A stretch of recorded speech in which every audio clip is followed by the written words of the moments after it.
तो नमस्कार मेरे प्यारे बच्चों, आप सभी का स्वागत है आपके चैनल टुडे एजुकेशन में। आप सभी कैसे हो? आशा करता हूँ कि आप सभी मस्त होंगे, चुस्त होंगे, तंदुरुस्त होंगे। तो आज एक नई आशा के साथ हम अपने वीडियो को शुरू करते हैं, जिससे आपके अंदर वो सारी गुण आ जाएं जो एक अच्छे विद्यार्थी में होना चाहिए। तो हमने कल पूर्णता के बारे में, परसेंटेज के बारे में दो टाइप पढ़ लिया था। दो छोटे छोटे ट्रिक पढ़ लिए थे, जैसे फ्रैक्शन से परसेंटेज में बदलना और परसेंटेज से फ्रैक्शन, फ्रैक्शन से परसेंटेज में पढ़ लिया था। तो आज हम क्या पढ़ेंगे, कल की क्लास थोड़ी सी रिपीट करते हैं। जैसे दिया होता है, जैसे दिया रहता था 16 सही 2/3, 16 सही 2/3%, 16 सही 2/3% की क्या हो जाए, किसी भी संख्या में वृद्धि हो जाए या कमी हो जाए। ठीक, 16 सही 2/3% की वृद्धि हो जाए या कमी हो जाए तो आपको क्या करना है, बताना है। जैसे मान लो मैं अगर कमी कर दिया और दो नंबर है ए और बी, बी है 360, ठीक, सपोज दैट बी है 360। तो क्या करना है कि जो नई संख्या है उसमें 16 से 2/3%, 16 से 2/3% की कमी कर दी जाए। तो हमें जो नई संख्या, अर्थात ये है जैसे ओल्ड दिया है और ये न्यू संख्या दिया था, कोई संख्या है x जिसमें 16 से 2/3% की वृद्धि करने पर हमें 360 संख्या प्राप्त होती है। तो यह संख्या क्या होगी? इस तरह के कल हमने क्वेश्चन आपसे करवाया था और हमने भी करके दिखाया था, जिसे क्या कहते हैं, इनिशियल एंड फाइनल वैल्यू। क्या कहते हैं?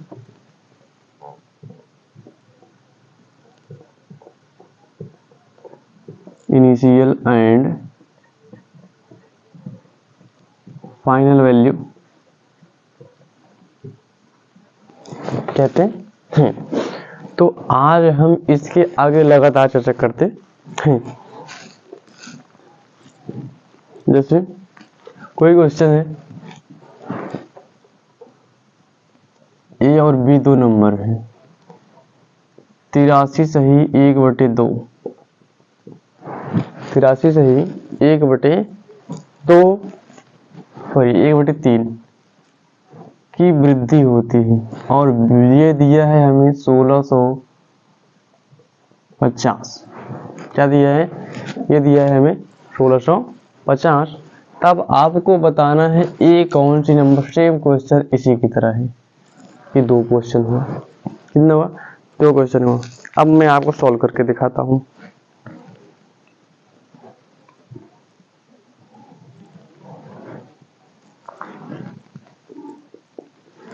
तब आप देखेंगे 83 से 1/3 क्या हो सकता है।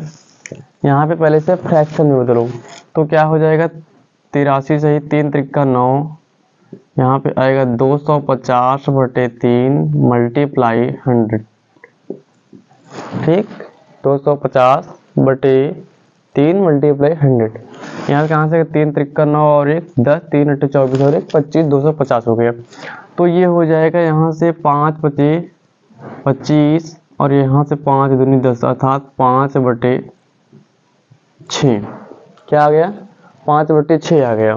ठीक, अब वृद्धि क्या करना है कि कोई नंबर था यहाँ पे जिसमें 83 से 1/3 की वृद्धि करने के बाद हमें 1650 मिला था।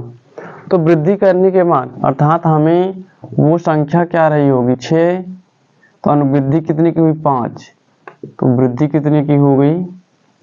5, अर्थात 6:11 है रेशियो लिए तो 6:11। तो क्या हो जाएगा यहाँ पे, यहाँ ये हो गई ओल्ड संख्या बटे न्यू संख्या बराबर ओल्ड रेशियो बटे न्यू रेशियो। ठीक, यही करते हो क्या? देखो यहाँ से कुछ कटता है, तब आप देखिए यहाँ से कुछ कटता है कि नहीं। तो आप यहाँ पे देखिए, इसको 11 से भाग दे दीजिए। आप यहाँ पे इसको 11 से भाग दे दीजिए तो क्या हो जाएगा,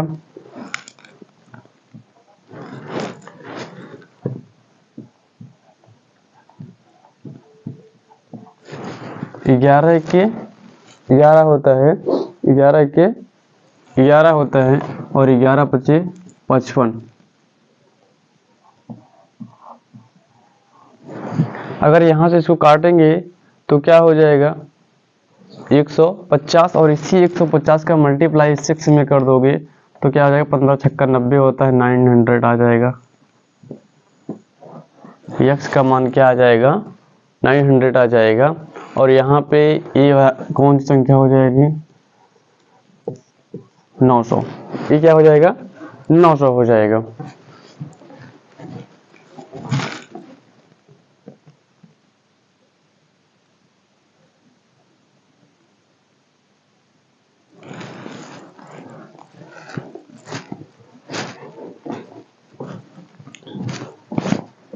ठीक, अब आप ध्यान देना, जैसे कोई संख्या दिया है,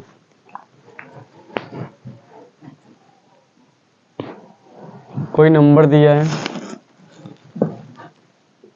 ए और बी, कोई नंबर दिया है ए और बी, जिसमें क्या कह रहा है 28 सही 4/7, 28 सही 4/7 प्रतिशत की कमी आ जाती है।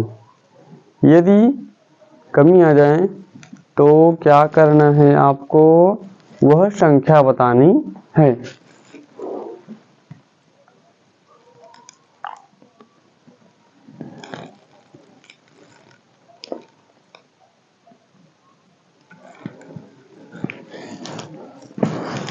ये संख्या दिया है 840, प्रारंभिक संख्या हमें दिया है 840, जिसमें 28 से 4/7 की कमी आती है, तो हमें नई संख्या को बताना है। तो हमें क्या मानना है इसको x, ध्यान से देख रहा मेरे भाई, क्या मान लेना है इसको x।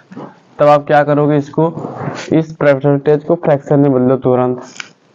आप देखोगे 7/8, इसको बदलोगे तो 7/56 होता है, 7/56, 7 दूनी 14, 14 और 5 कितना होता है 19, ये हो गया 200, 200/7, फिर मल्टीप्लाई 100, नीचे मल्टीप्लाई करोगे,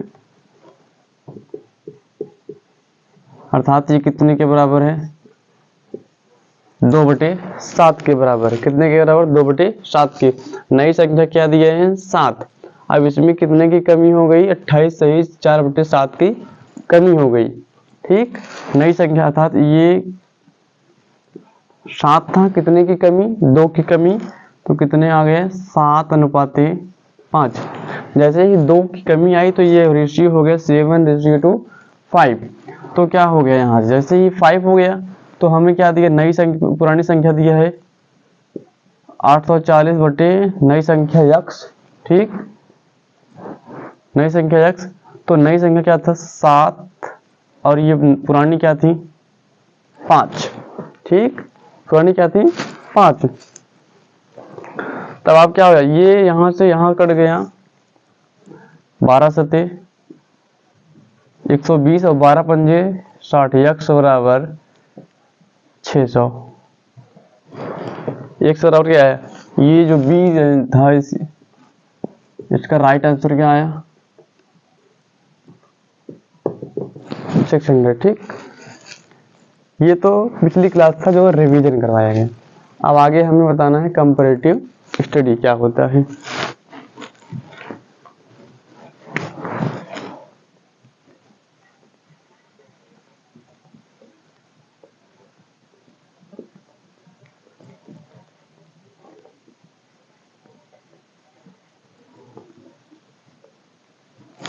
तुलनात्मक अध्ययन वाले क्वेश्चन कैसे करते हैं,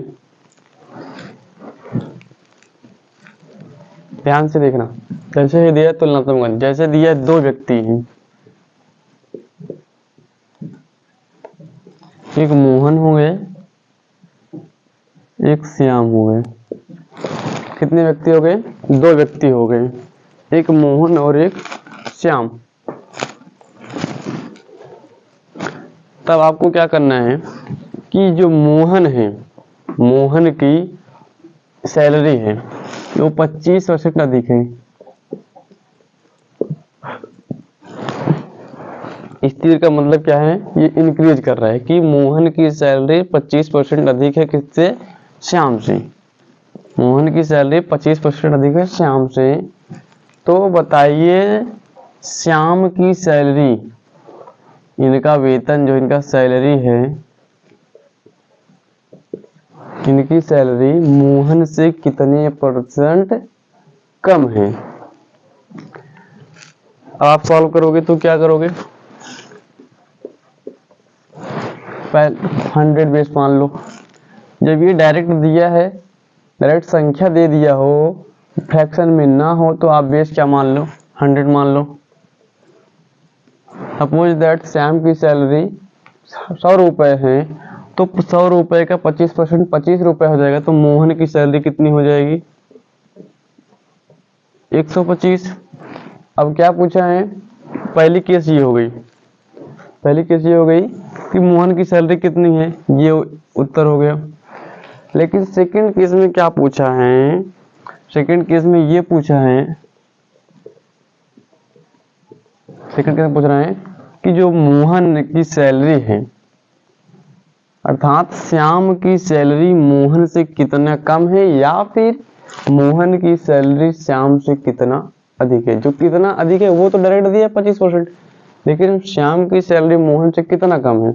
तब आप क्या करोगे,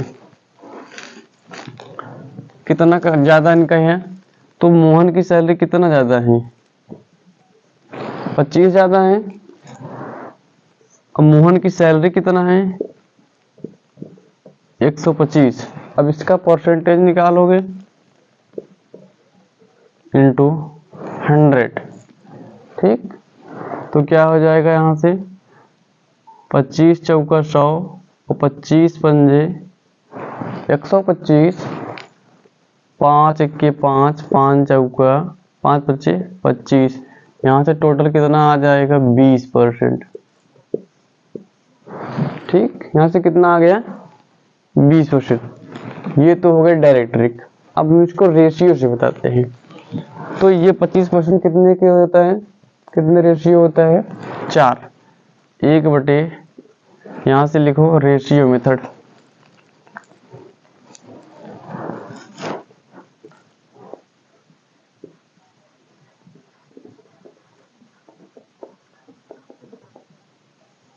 क्या हो गया, यहाँ पे रेशियो मेथड हो गया। तो क्या हो गया यहाँ पे, जैसे ये रेशियो हमें क्या मिला है, 1/4। 1/4 क्या है, 25% होता है। 25% क्या होता है, 1/4 के बराबर होता है। अब क्या कह रहा है, जो मोहन है, मोहन को ए मान लो, श्याम को बी मान लो। मोहन क्या 25% अधिक है, अगर मोहन का 4 है तो श्याम का 4 है तो मोहन का 5 है। ठीक, मोहन का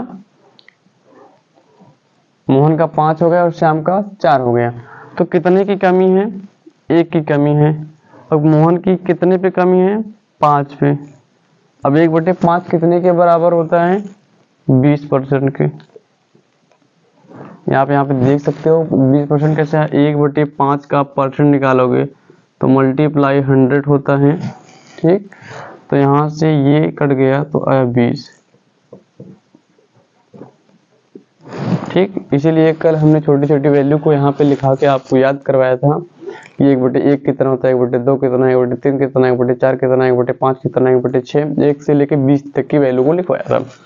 तो यहाँ पे क्या होगा, 1/5 कितने के बराबर हो गया, 20% के बराबर हो गया। नेक्स्ट क्वेश्चन, जैसे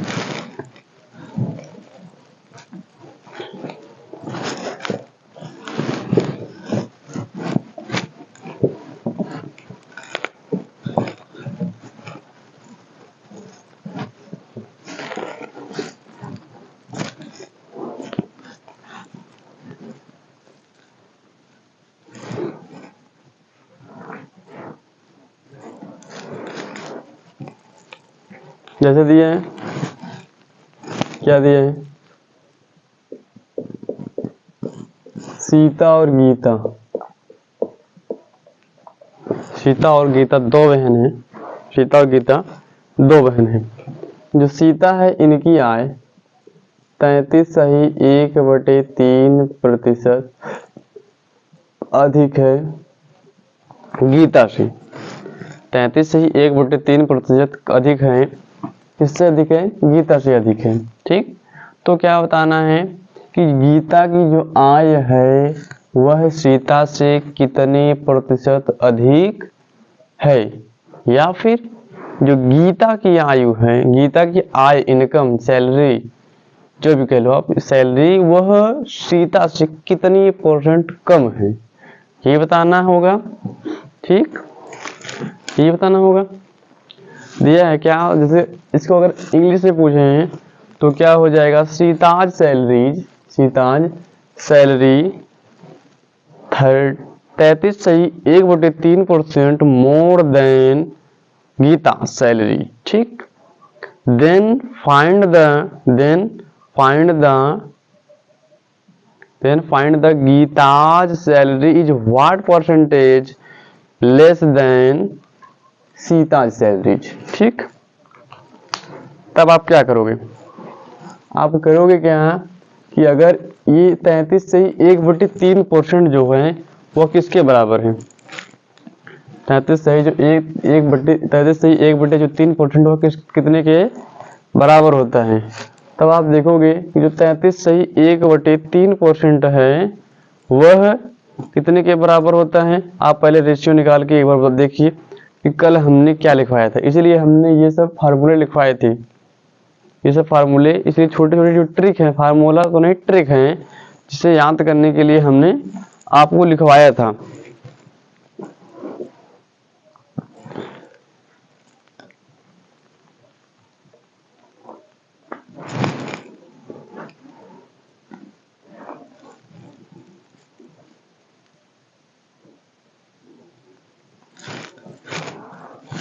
तब आप देखोगे क्या, देखोगे कि जो 33.1/3 है वह कितने के बराबर, रेशियो से 1/3 के बराबर है।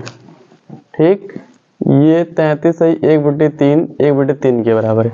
अगर हम इसका रेशियो ले तो जो गीता है, गीता की आयु मान लीजिए, और इनकम जो है वह 3 है, तो सीता की कितनी हो जाएगी, 1 अधिक है, तो 4:3 हो गया।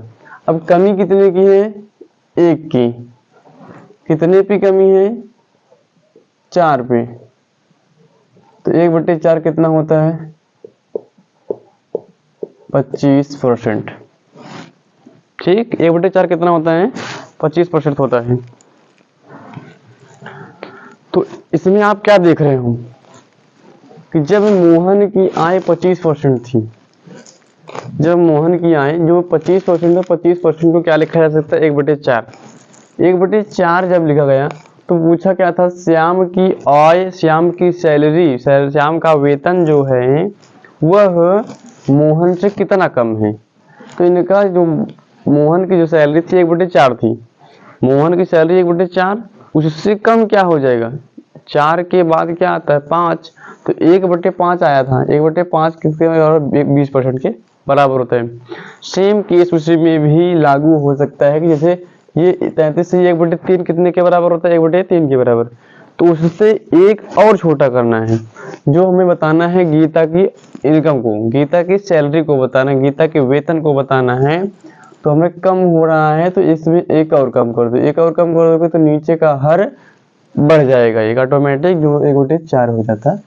1/4 कितने के बराबर होता है, 25% के बराबर होता है। नेक्स्ट क्वेश्चन, जैसे अगर देखें आप,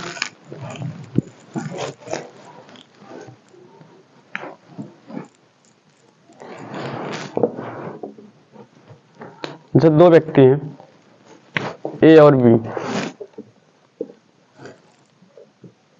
ए की 12.5% अधिक हो रही है, ए की जो सैलरी है वो 12.5% अधिक है। 12.5% कितने के बराबर होता है, 12.5% कितने के बराबर होता है? तब आप कहोगे सिंपल सा सर जी, जो 12.5% होता है वह 1/8 के बराबर होता है। अब 1/8 कहाँ से आया? आप यहाँ पे देखिए, जो 12.5% है यहाँ पे, तो 12.5% है 12 सही 1/2, 12 सही 1/2, 12 दूना 24, 24 और 1 25, तो ये हो गया 25/2। अब इसका परसेंट निकालो तो 100 से मल्टीप्लाई हो जाएगा, तो नीचे क्या हो जाएगा? 200। 25/25 के 25, 25 अट्ठे 200, ये बराबर आ गया 1/8 के। जो 100 है वो नीचे मल्टीप्लाई हो जाएगा, तो नीचे 200 हो जाएगा। 25 के 25 और 25 अट्ठे 200 हो जाएगा, जिससे क्या आएगा? 1/8। अब ये 12.5% 1/8 के बराबर है। इनकी इंक्रीज हो रही है, इनकी डिक्रीज पूछा है कि कितना परसेंट ये कम है। तो जब कम है तो 1/8 के बाद क्या आता है? 1/9। यही आपका आंसर है। लेकिन अब आप कहोगे कैसे? तो हमें कितना का है? अगर इनका 8 है, ये इनकी सैलरी 8 है, तो इनका एक अधिक है, तो वो कितना हो जा रहा है? 9। अब कितने की कमी है? 1 की कमी है। कितनों पे कमी है? 9 पे कमी है। अर्थात जो एक की सैलरी होगी वही टोटल हो जाएगा डिनोमिनेटर के आधार पर। ठीक, आप बता सकते हो अब आसानी से, क्योंकि आप देखिए जितने की कमी होती है या फिर जितने की वृद्धि होती है, जैसे क्वेश्चन दिया है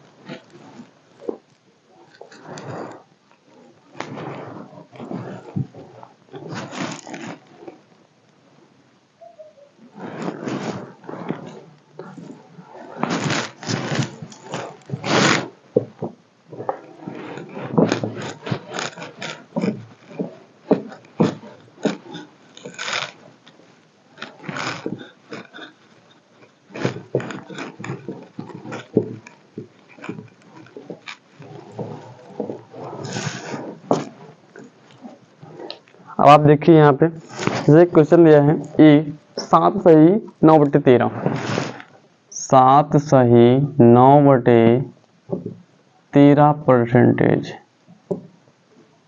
बी व्यक्ति है, ए व्यक्ति है, ए की जो सैलरी है वह 7 सही 13/9% की कमी हो रही है। किसकी सैलरी से? बी की सैलरी से। किसकी सैलरी से? बी की सैलरी से। तो आपको बताना है कि बी की जो सैलरी है वह ए की सैलरी से कितना अधिक है। जो बी की सैलरी है वह ए की सैलरी से कितना अधिक है। हमें बताना क्या है कि जो बी की सैलरी है, सेकंड केस में बताना है कि बी की सैलरी कितना अधिक है। कम वाली वैल्यू दी गई है, अधिक वाली वैल्यू हमें बताना हो। सेम इसका उल्टा है, सेम इसी का उल्टा है। तो आप अब क्या कहोगे? सॉल्व करोगे। पहले तो ये देखना होगा कि 7 सही 9/13 यह कितने के बराबर है। तो ये कहोगे 1/13 के बराबर है। अब ये 1/13 वास्तव में है कि नहीं आपको दिखाता हूं मैं। यहाँ पे 7 9/13 मल्टीप्लाई 100, यहाँ से 13 7 91 और 1 100 अपान 100, ये 100 से 100 कट गया, ये 1/13 आया। 1/13 यहाँ पे आ गया, तो 1/13 यहाँ पे आ गया। ठीक, अब 1/13 का रेशियो जैसे ही आप लोगे 1/13 का रेशियो, तो बी की सैलरी की अगर मान लो इंक्रीज किसका हुआ? इंक्रीज हुआ ए का। ए का क्या हो गया? अगर 13 तो बी का कितना रहा होगा? ये 13 और 1 14, कितना रहा होगा? 14। कमी बढ़ोतरी कितने की हुई? 1 की, सॉरी। अगर इसका 13 था तो इसका क्या हो गया 12, इसका कितना हो गया 12। तो जब 12 हो गया तो कमी कितने की हुई 1 की। किसकी कमी हुई 12, जो 1 की सैलित हुआ है कमी हुई। तो 1/12 जो 12% है 1/12 वह क्या हो जाएगा उतना ही अधिक हो जाएगा। और 1/12 होता है 1/12 होता है वो 8 से ही 1/2% के बराबर होता है। ठीक 8 से ही 1/2% के बराबर होता है। आप यहाँ पे मल्टीप्लाई करोगे देखो आप मल्टीप्लाई करने की जरूरत है। यहाँ पे आप 1/12 देख सकते और 1/12 कितने के बराबर होता है 8 से ही 1/2% के बराबर होता है। ठीक नहीं यकीन तो आप देखिए यहाँ पे 1/2 मल्टीप्लाई 100 तो ऊपर हो जाएगा 100/12। तो ये क्या हो जाएगा 12 8 96 और 1/2 96 कट गया जो 2/4/8 है वो 1/2 है। ठीक इसलिए 12 8 96 तो 1/2 के बराबर आ गया।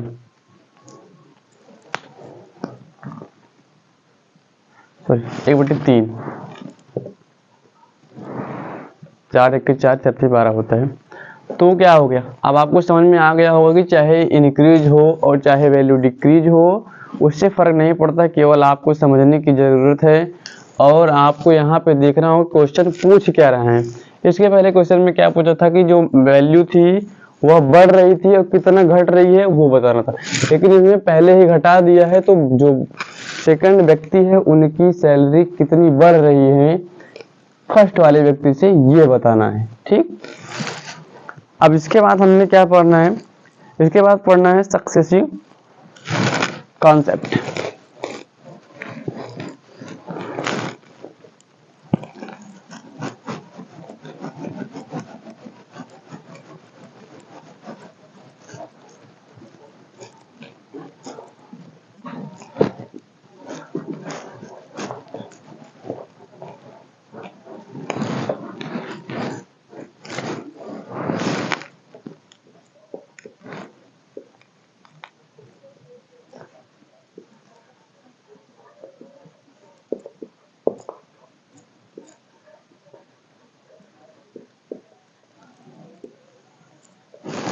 सक्सेसिव कॉन्सेप्ट को हिंदी में क्या कहते हैं क्रमागत वृद्धि या क्रमागत कमी। इसे क्या कहते हैं क्रमिक अवधारणा।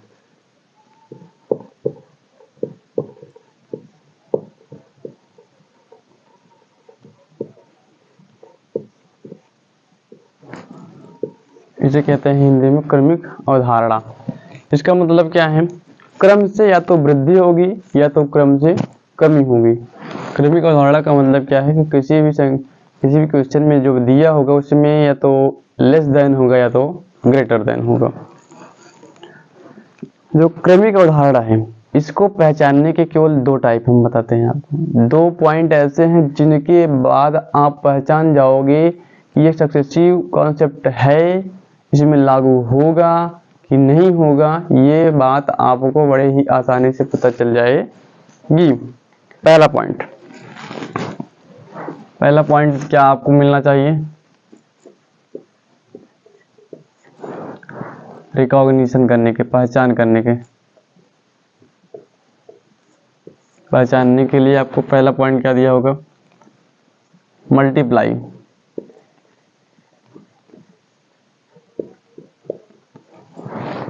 साइन मल्टीप्लिकेशन का चिन्ह होगा।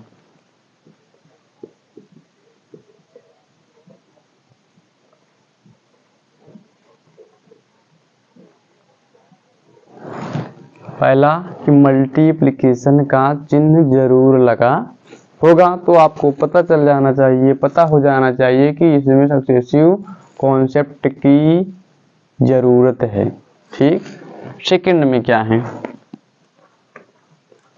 सेकंड में क्या होता है for every percentage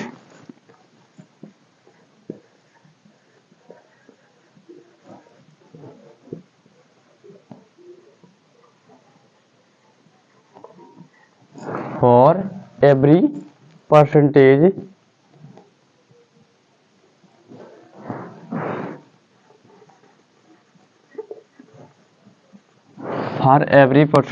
change the base value change।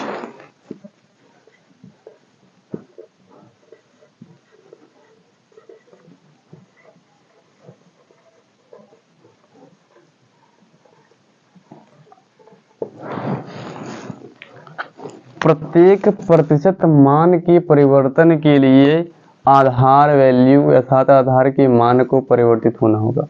ठीक, जैसे आपको क्या होगा, कंपाउंड इंटरेस्ट,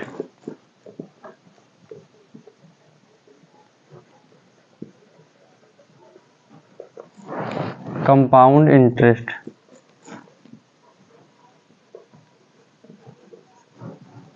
चक्रवृद्धि ब्याज जिसे कहते हैं, कंपाउंड इंटरेस्ट को क्या कहते हैं, चक्रवृद्धि ब्याज कहते हैं। कंपाउंड इंटरेस्ट को क्या कहते हैं, चक्रवृद्धि ब्याज कहते हैं।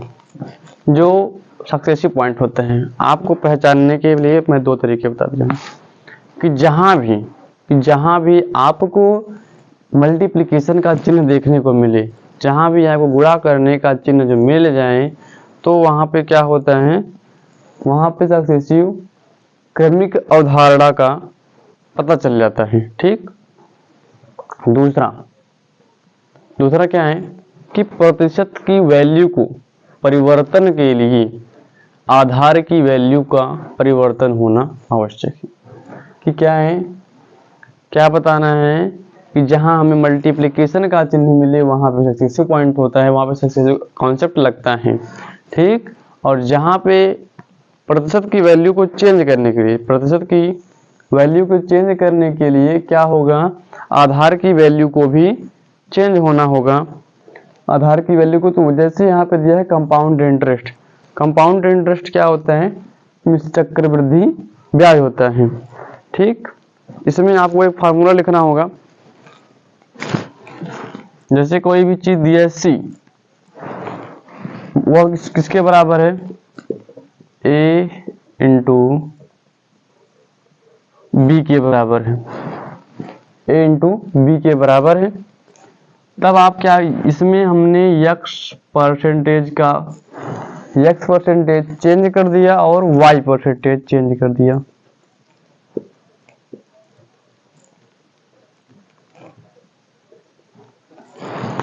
x परसेंटेज और y परसेंटेज, तो c का मान क्या हो जाएगा, तो c बराबर यहाँ पे क्या हो जाएगा, x plus minus y plus minus x y बटे 100।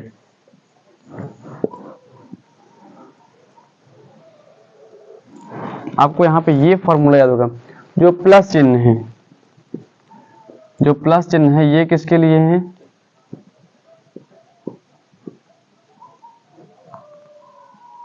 इंक्रीज के लिए है, और जो माइनस चिन्ह है वह किसके लिए है, डिक्रीज के लिए है। जब भी मान में बढ़ोतरी हुई होगी तो हमें प्लस चिन्ह का उपयोग करना है। जब मान में घटोतरी होगा अर्थात घटने का आभास होगा तो हमें माइनस चिन्ह, इसलिए हमने दोनों साइन का उपयोग यहाँ पे किया है, प्लस माइनस, और यहाँ भी प्लस माइनस। ठीक, जैसे क्या होता है,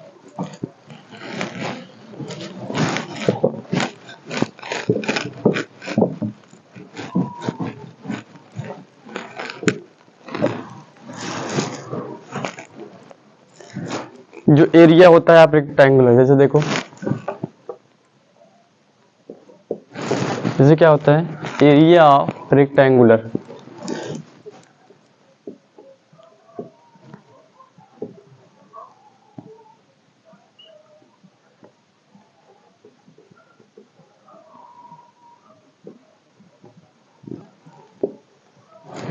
आयत का क्षेत्रफल, आयत का क्षेत्रफल क्या होता है, लंबाई गुणे चौड़ाई, L इंटू बी। मान लो क्या होता है, आयत का जो क्षेत्रफल होता है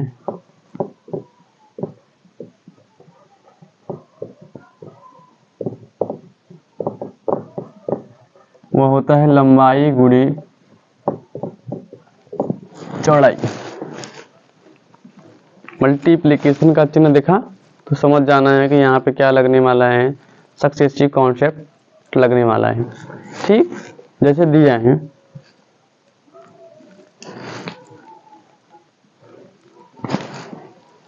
यदि क्वेश्चन दिया है यदि लंबाई 20% अधिक कर दी जाए और चौड़ाई 20% अधिक कर दी जाए, चौड़ाई 20% या 30% कर लो, 30% अधिक कर दी जाए, तो आयत के क्षेत्रफल में हुए प्रतिशत परिवर्तन। तो क्या है, आयत का जो क्षेत्रफल है, क्षेत्रफल में हुए प्रतिशत परिवर्तन,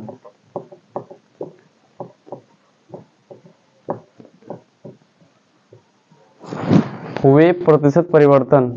ठीक, आप देखते रहिए, लाइक करते रहिए और अपने दोस्तों को भी शेयर करते रहिए जिससे वो भी पढ़ते रहें। ठीक, अब आप क्वेश्चन पे आइए। क्या दिया है, लंबाई 20% अधिक, चौड़ाई 30% अधिक, तो आयत के क्षेत्रफल में हुए प्रतिशत परिवर्तन। कोई आयत है जिसकी लंबाई को 20% अधिक कर दिया और चौड़ाई, सपोज दैट जैसे ये दिया है, कोई आयत है,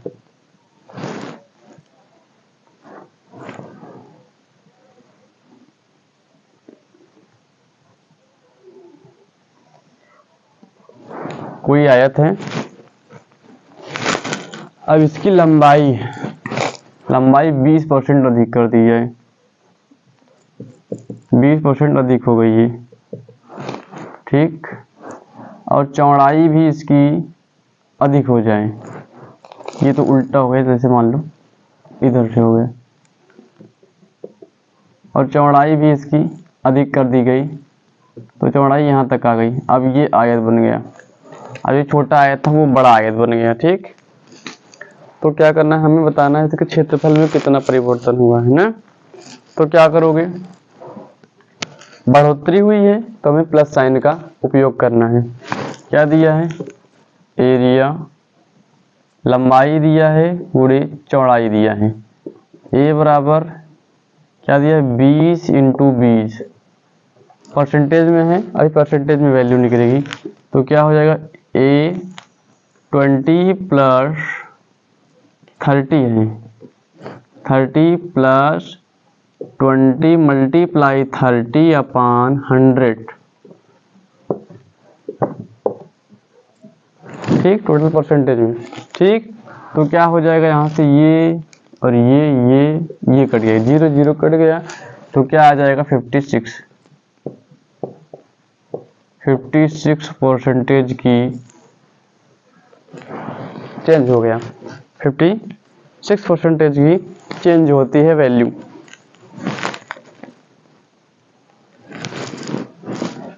ठीक, इसी तरह से जैसे दूसरा क्वेश्चन हमें देखना है, दूसरा क्वेश्चन दिया है, कोई ट्रायंगल है, सपोज दैट यहाँ पे आप देखिए कोई ट्रायंगल है,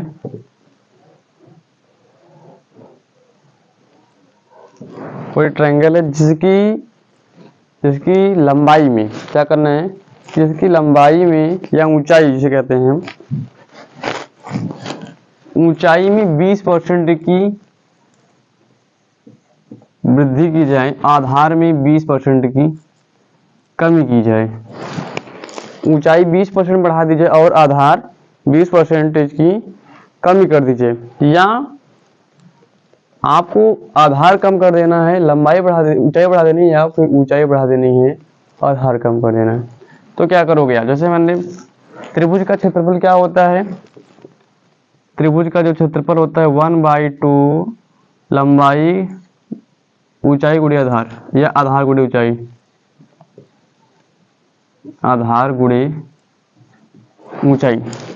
तो हमें क्या करना है, सक्सेसिव जो कॉन्सेप्ट है उसमें हमें 1/2 से कोई लेना देना नहीं है, केवल हमें आधार और ऊंचाई को ही लेना है। ठीक, तो आधार क्या दिया है, आधार क्या दिया है, 20% अधिक करना है। आधार 20% अधिक कर दूं और हमें ऊंचाई 20% कम कर देनी है। तो आधार जब 20% क्या हो गया, बढ़ गया, माइनस ऊंचाई क्या हुई, घट गई, तो माइनस लग गया। फिर क्या करना है, आधार और ऊंचाई जब प्लस और माइनस का मल्टीप्लाई होता है तो माइनस ही होता है, तो माइनस में 20 गुणे 20 बटे 100। ठीक, क्या हो जाएगा, 0 0 से कट जाएगा और 20 से 20 कट गया, तो टोटल कितने परसेंट की वृद्धि हो गई, 4% की वृद्धि हो गई किसी भी त्रिभुज में। तो ठीक है, आज की क्लास यहीं पे समाप्त करते हैं। Thank you so much, have a nice day to everyone, bye bye, love you, take care.